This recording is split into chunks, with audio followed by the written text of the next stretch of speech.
Hello guys, welcome to 5th generation Navi Shop. Unboxing and testing tayo. Shoutout po kay Sir Oscar ng Dasma Cavite. Sir Oscar ng Dasma Cavite. Sir, welcome to 5th generation Navi Shop. This is the 1322 American Classic variable pump air gun pistol caliber 22 lead pellets. Buksan na natin, sir, para makita na natin agad.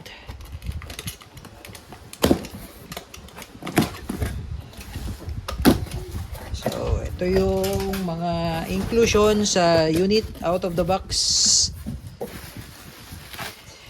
Yan, of course, may kasama siyang shoulder stock. Yan, compatible siya sa 1322 and 1377. Yung 1377 is the 177 model. Okay, ito yung shoulder stock. Yan, kasama yan sa unit. Ano pa po ba yung mga kasama dito? May kasama pa pong iPro.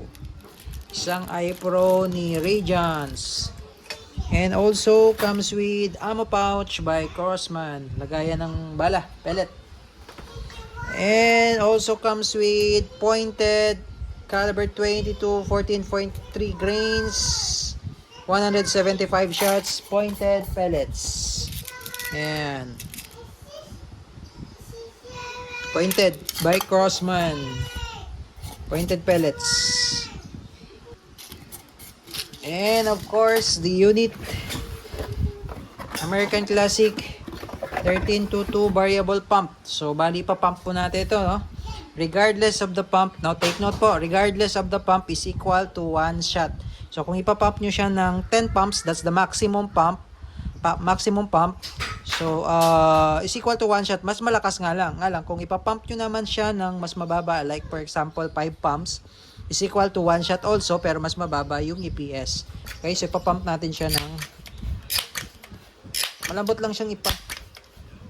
Yan, 5 pump, bolt action, single shot.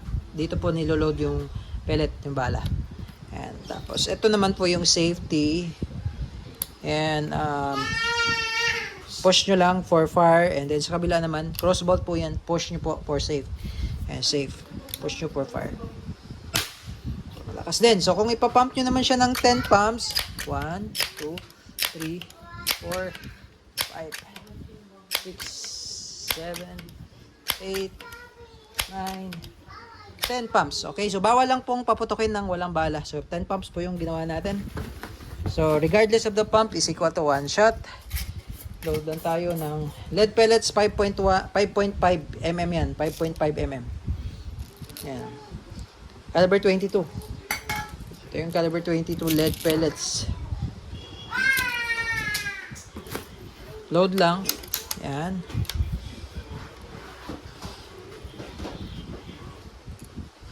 So, single shot po siya, no? Okay, so testing. Subukan natin dito sa lata. Lata ng sardinas. 10 pumps po. 10 pumps po yung ginawa natin. Ito pa lang shoulder stock. So, pag i-install nyo po, tanggalin nyo po itong grip. Yan, may screw. Tapos, ito po yung ilalagay nyo. Ganyan. Para siyang rifle style. Okay, testing. Okay, 10 pumps. 1322 firing. Okay, 10 pumps po yung ginawa natin. Tingnan natin kung ano nangyari sa lata. Ayan po, tagusan talaga, oh. 10 pumps po yung ginawa natin. Ngayon, subukan naman natin 5 pumps. No, dito sa may guhit na to. 5 pumps lang po ang gagawin natin. Okay, 5 pumps. 1, 2, 3, 4, 5. Load.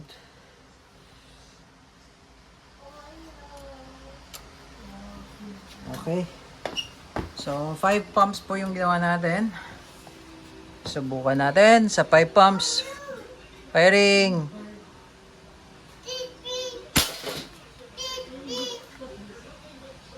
Okay, sa 5 pumps, 3 meters away, tagos pa rin. Ayan. Ito siya tumama. So, may guhit na yan. Tagos pa rin sa 5 pumps. So, malakas. Kahit 5 pumps, kahit 5 pumps, malakas. 1322.